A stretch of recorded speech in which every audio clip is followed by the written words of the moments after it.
In less than 2 months, Las Vegas will host its first ever Super Bowl. And when talking about Las Vegas in early December, NFL Commissioner Roger Goodell said, quote, "You've really become Sports Town USA." So what was it that finally earned Las Vegas that nickname?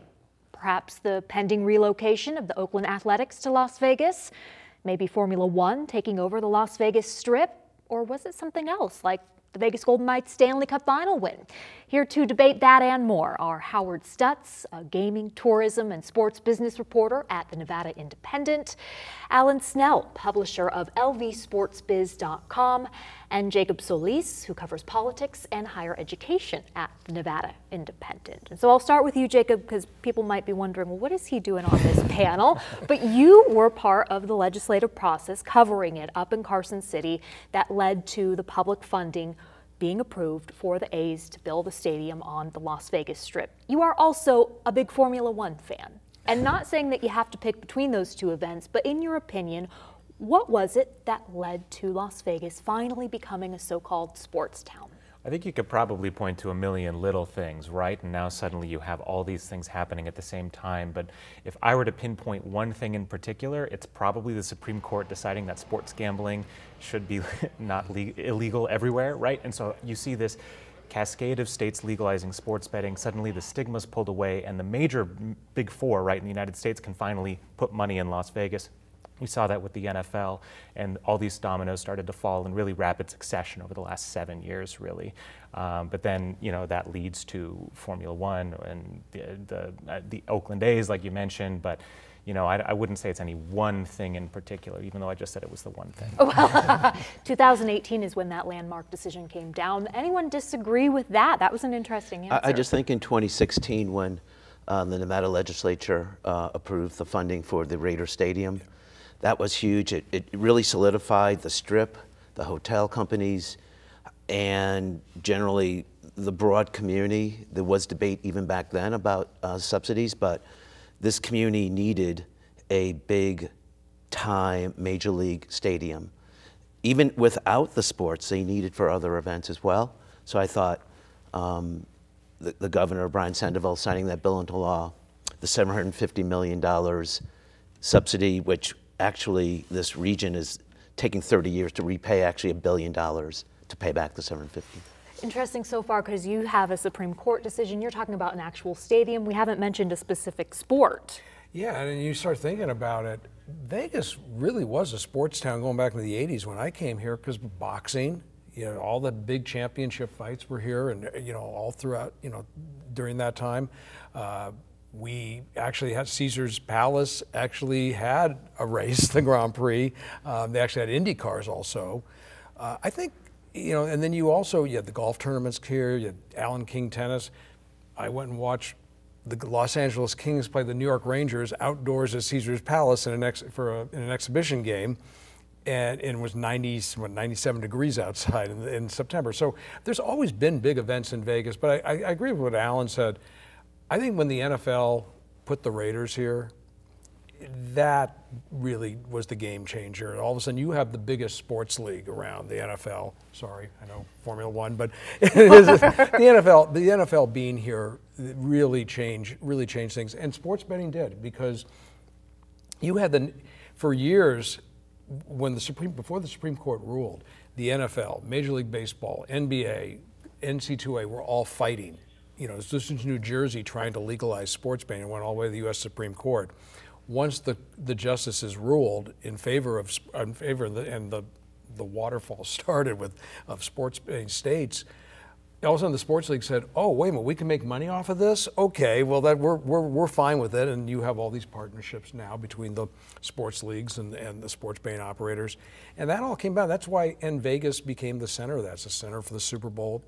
You know, I'm sure we're going to talk about that in a little bit, but for all these other events, I really agree though with Alan. I think the NFL coming here really kind of set. I think the sports driver is venues, and we saw that with T-Mobile Arena. That was 2016. That paved the way for the Vegas Golden Knights. We go back to the Raider Stadium. That paved the way, as Howard mentioned, for the NFL. So, to me, the interesting thing about the big difference between T-Mobile Arena, privately financed, Raiders Stadium, publicly financed. And then we'll probably talk later in the show about Oakland A's and their stadium, highly controversial, very unusual style of pushing that thing through. But what was unusual about it? the speed. It was, most of the time, you see intense political community debates between the people who make the argument for the subsidy and the community.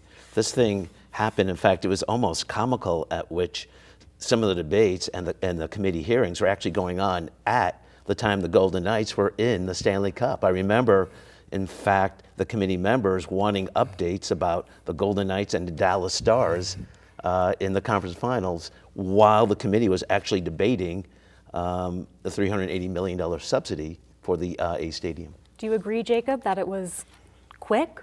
Yeah, no, it was remarkably quick. And to some extent, that's the way that the legislature works because it's a compressed session, 180 days, right? But also, that A's bill dropped extremely late in the session when sort of everything gets crammed right at the very end. So they were not only debating that, they were having fights over the budget. They were having fights over education spending. And so, of course, you have all these multi-billion-dollar fights, and now you got to also debate the A's stadium. And so, yeah, there was a compressed timeline that ultimately led to a special session, which was itself compressed because everyone wanted to go home. They had been there since January. So. Yeah. You also have to remember that the originals, when the A's announced they were going to come to Vegas, the original site was up on west side of the I-15 at the old Wild Wild West site. Much like the Raiders Stadium. Right, yeah, where the Raiders, you're down the road from the Raiders Stadium. Then all of a sudden, they announced later on that it's being moved over to the Tropicana. So I mean, it was just like back and forth. And this was a, when you say compressed, I mean, the A's said they'd been here 2 years looking. They were still debating whether they were going to stay in Oakland, but it was compressed. All of a sudden, this bill when the bill dropped, I remember the last day, and then that morning, because we got a copy of the bill, and you and I and Tabitha were up that night writing the story. The bill drops. The A's put out pretty pictures of their renderings of the new ballpark to try to don't pay attention to those numbers. Look at these pretty pictures. So it was a very crazy process the way it was done. Very different from the Raiders. At least with the Raiders, were very upfront on what they were doing. The A's haven't been in this whole time. It was you had to draw it all out of them. Mark Davis was here. He was very supportive of the different events. A huge difference was Sheldon Adelson, who was the main driver on the Raiders bill. Right. You didn't see that kind of overt strip hotel company support. They did. They technically were on the side of it. You just didn't see it explicitly. What happened, what pushed the Raiders bill through was because we were at all those hearings that were going on ahead of it, and MGM and Caesars decided we'll pay the room tax, and so when the two biggest companies get together to do that, that kind of pushed it all. Along with Sheldon, it was pretty much. Sheldon, yeah, it was game over at that point. Right, there was, and it was going to happen, and there was really very little debate about the legislature back for that bill, so for that special session. And to the extent that timing mattered with the Raiders Stadium bill, I mean, that session happened in an off year where everyone had a lot of time, and then it was announced by the governor, I think with some time in advance after some debate had happened internally.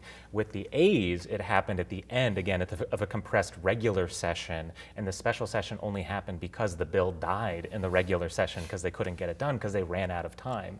So I think there was sort of an element of no one was really clear about exactly what they wanted, because even once we got the special, there was debate and debate and debate because it wasn't clear that they had the votes to actually get it over the finish line.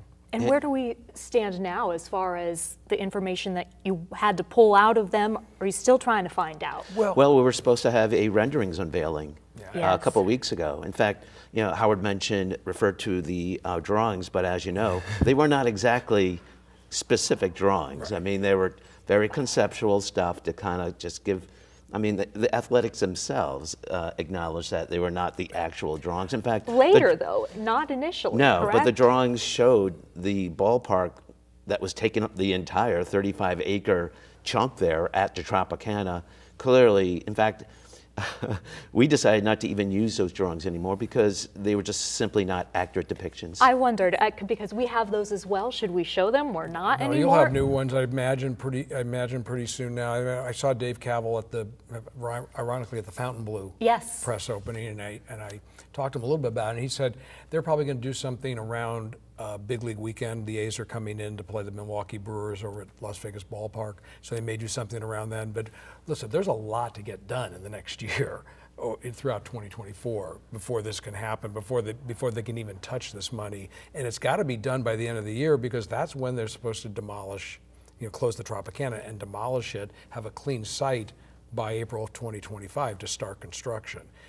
Look, we don't even know where the A's are going to play in 2025, 26, and 27. We know they're in Oakland in 2024, but that hasn't been determined. So there are a lot of, what is it, the stadium authority, or the agreements with the stadium authority, the construction agreement, all these odds and ends have got to be tied together by the end of the end of 2024. So Major League Baseball owners unanimously approved this relocation, but do you think it's actually going to happen?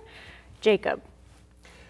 Probably. Like Howard said, though, right? There's so many steps that still need to happen, right? When maybe shovels are in the ground, I'll feel more confident. But we're sort of in this nebulous stage where so much of it is about agreements that, haven't been signed and still need to happen. And we're still waiting on real renderings. What's it going to look like? How's it going to fit on the space? Because it's written into the bill that it has to be on the Tropicana site in this little plot of land that would be smaller than any other Major League Baseball stadium. That was one of the things that came out when this was first being debated in the legislature. Jeremy Aguero, who was from Applied Analysis, the economic advisory firm, was very. I sat there with Jacob, and I think you were in the meeting with. We met with Jeremy and Tabs and Sean and I. We four of us met with him, and he was very proud of the fact this is site agnostic, much like the Raiders stadium. When the bill was approved for the Raiders stadium, they didn't have the site yet. They still were going around different sites on where what is now Allegiant Stadium would be built. Somehow, during the special session, it got locked in to this bill is only tied now to the Tropicana site. Bally's is the operator of the Tropicana. They're in the process of trying to build a $1.7 billion casino in Chicago. That's got their focus.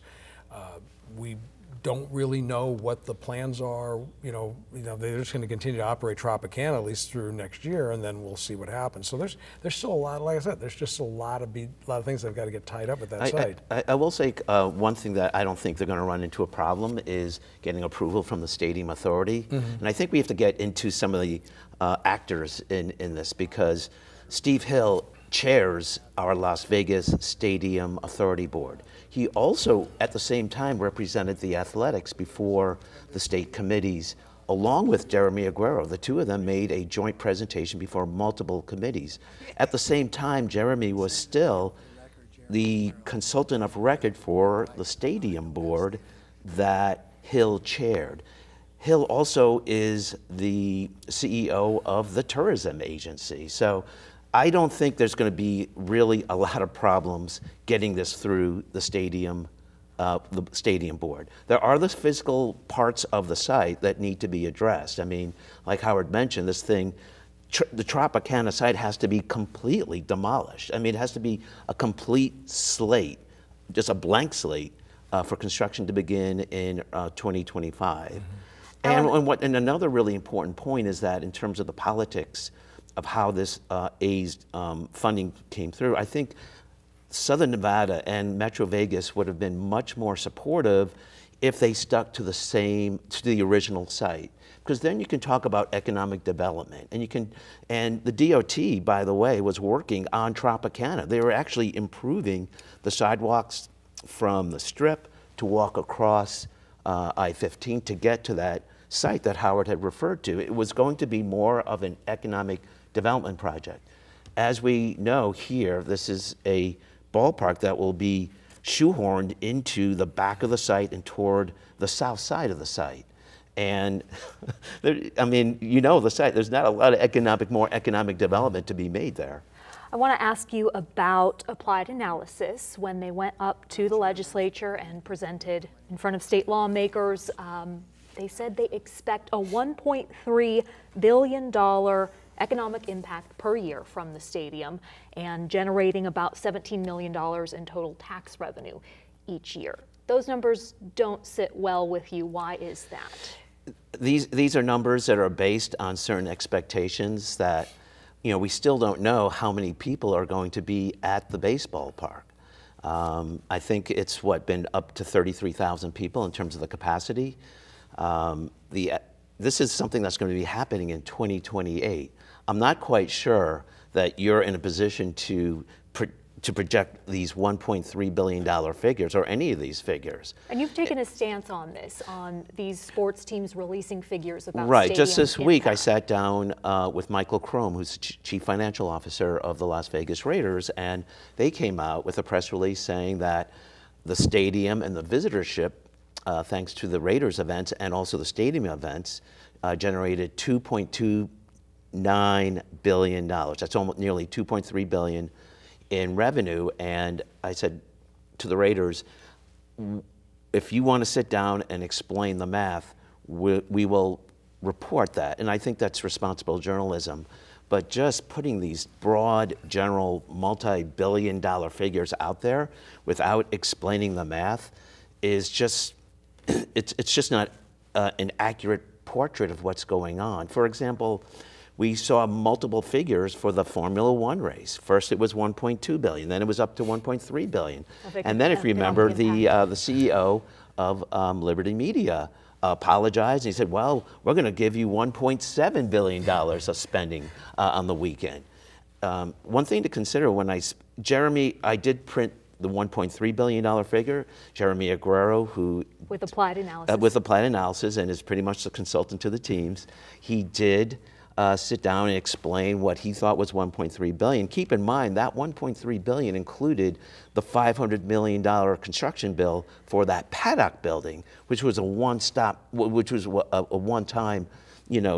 economic jolt there. And we're talking about Formula One now because we talked about Jeremy Aguero and we associate him with the A's. Well, you can see but it's a small web of people who pretty much are involved in pushing Las Vegas into this, quote, sports city persona. Oh, I have another topic I would like you guys to debate, and we'll go with you, Jacob, first because it's Formula One based. And with the high-end clientele that event drew in from all over the world, it makes me wonder whether Las Vegas is truly a sports town or a sports destination. Which do you think? The latter, probably, right? Because I think you can extend this past Formula One. If you look at who's going to Raiders games, are the Raiders faithful filling up Allegiant Stadium? Most of the time, I mean, they're coming, right? But they're not the dominant fan base there. It's usually traveling, visiting fans, right? Certainly when the discussions in the legislature were happening about the athletics, that was one of the arguments. Visiting fans are going to want to fly to Las Vegas to fill that ballpark. The Knights, even as popular as they are in Vegas, I think you can't go to a high school graduation without hearing Knight during the national anthem. Right. But like, even the Knights, right, have to suffer Canadian fans flying down to Las Vegas. So there is some degree to which Vegas is just a small market and an isolated market that even as a sports town, right, it becomes suffering from success, right? Because Vegas is a destination on its own right? If you're going to bring a sport here, it will be a destination for that sport. Anyone want to disagree with that? I don't disagree because I remember when Phoenix got the Coyotes years ago, and I went down from the first season, went to a game there. Well, there was all these we saw them play the Chicago Blackhawks. It was all these Chicago transplants in Phoenix, and they were all rooting for the Blackhawks. And Jacob's right. I went to the Raiders Steelers game at the beginning, first game of the year, and it was 75% Steelers fans. I mean, the yellow towels were everywhere. That was expected. They're talking about this so we really are a destination. Look, it's always going to be that way. Fans who have bought their tickets, through the PSLs or have season seats have the right to sell them if they, if they want. That's going to happen, and I think we will always be a sports destination. I will say that Las Vegas is an outlier in the sense that it just focuses so much on the tourist fan. I mean, we have seen this to other degrees in other Sunbelt markets like your Tampa Bays and South Florida and San Diego. I mean, when the Chargers were playing in a temporary stadium and the Steelers came to town, it was a Steelers home game, in that temporary stadium. But the 2016 bill for the Raider Stadium, that came out of the Tourism Infrastructure Committee. Tourism again is part of literally the semantics and the moniker of the bill that is, paying for the A's $380 million. Well, tourism was for the Raiders because it was the room tax going to be paying the room tax collection to pay right. for the which is another key difference is that the room tax has quote unquote the visitors subsidizing paying for Southern Nevada's debt on that $750 million. This is different for the A's. For the A's, the $380 million, if I recall, includes $120 million that will be floated in bonds by Clark County. And that money will be generated from charges on everything in that stadium district, right? That 9-acre stadium district. And they'll charge everything from beers and, the rides to the ballpark. So locals will be impacted. So there will be some impact, but that's a really different, Howard brought up a good point about the fact that, and it was really one of the strong arguments made at the time was that, it's the visitors and the outsiders, which is kind of ironic because, when Jacob mentioned all the fans at the Raiders games, the visiting fans are helping us, Southern Nevada, pay off our debt. Yeah. I want to make sure we get in the gaming numbers for the month of November. They came out this morning. It is Thursday morning. We don't have the visitation numbers yet, though, but let's talk about gaming and the significance of that. It was $821 million on the Strip. It was the biggest November ever, the second highest number. The highest number on the Strip that we ever saw was $834 million in July. A lot of it came from baccarat, which is a high-end baccarat play. But what's associated with baccarat is the high-end customers that came in with Formula One. Right, and that's why we were looking for the gaming numbers. I think a lot of analysts expected a higher total than $821 million. Now, and the casino still held very well in baccarat. They held 19% of almost $1 billion in wagers on baccarat. That's far higher than a normal hold. Normal hold's like 11%. So it still wasn't that big of a number. Now we'll wait and see what the visitation numbers say and the airport numbers for the month. But I think there's a little bit of a that's all. I think when I first saw the number coming out, I thought, that's it? 821 million in the month of November? Thought it was going to be more. Well, and resort leaders on the Strip did say it was a good economic we'll see with for the visitation, because the hotel room rates and the non-gaming spend on meals and restaurants, that'll be pretty high. We are almost out of time, but from each of you, what are you looking forward to finding out about the Super Bowl and its impact on Las Vegas? Alan? Well, fascinating about the Super Bowl is that we already get like a ton of people in that weekend anyway without the game. More than 300,000 people come to this market for the Super Bowl when we're not hosting it. So I'm curious about how many more tens of thousands of people will this market be able to cram into Super Bowl weeks. I want to see, I think the locals.